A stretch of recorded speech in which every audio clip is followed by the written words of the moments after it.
लक्ष्य को पाने से अच्छा है यात्रा को ठीक से करना। अच्छा, हम सभी अपने लक्ष्य के पीछे भागते हैं। हमको हमारा लक्ष्य मालूम है। आपने कभी ये विचार किया है कि जब आपको लक्ष्य मिल जाएगा तब आप क्या करेंगे?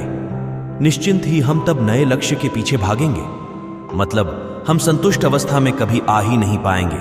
इसलिए हमको वर्तमान में जीना चाहिए और वर्तमान में हम सभी लक्ष्य की यात्रा कर रहे हैं। अगर आपने कभी लक्ष्य को हासिल किया है तो वह आपका भूत था। निश्चिंत आज आप भी अपने लक्ष्य के पीछे ही भाग रहे हैं। बुराई को सिर्फ प्रेम से ही जीता जा सकता है।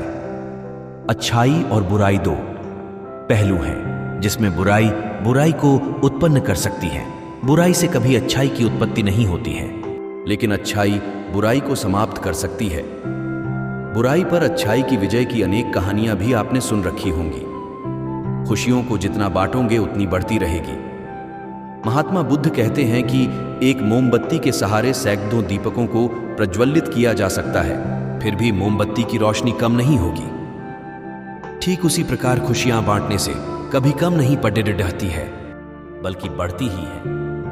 अच्छा, आप ये तो समझ गए होंगे कि महात्मा बुद्ध के उपदेश जीवन को बदलने वाले हैं। इसको चरितार्थ करने पर एक महात्मा बुद्ध और एक नवनिर्वाचित भिक्षु का किस्सा है। चलिए मैं आपके साथ शेयर करता हूं। एक बार महात्मा बुद्धा की शरण में नया भिक्षु आया। जब कभी कोई महात्मा बुद्ध की शरण में आता तो उसको महात्मा बुद्ध के उपदेश सुनने पड़ते थे। उपदेश सुनने के साथ साथ उन पर अमल भी करना पड़ता था। तब जाकर कोई सच्चा भिक्षु बनता था। एक नया भिक्षु आया।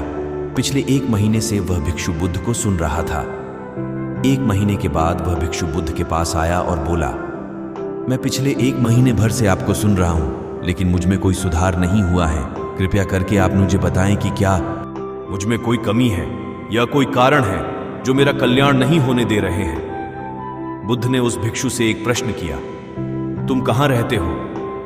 भिक्षु ने जवाब दिया, मैं श्रावस्ती गांव में रहता हूं। महात्मा बुद्ध उससे फिर पूछते हैं, अच्छा, तुम वहां कैसे जाते और यहां कैसे आते हो? भिक्षु ने उत्तर दिया, मैं बैलगाड़ी से या घोड़े से या चलकर यहां आता हूं। बुद्ध फिर एक प्रश्न करते हैं, अच्छा, तुमको कितना समय लगता है? भिक्षु अपना हिसाब लगाकर समय बताता है। बुद्ध फिर एक प्रश्न करते हैं, अच्छा, तुम यहां बैठे बैठे अपने गांव पहुंच सकते हो? भिक्षु ने उत्तर दिया, नहीं। इसी के साथ वह समझ गया कि केवल प्रवचन सुनने से कल्याण नहीं होने वाला है। कल्याण के लिए इन प्रवचन के पथ पर चलना पड़ेगा।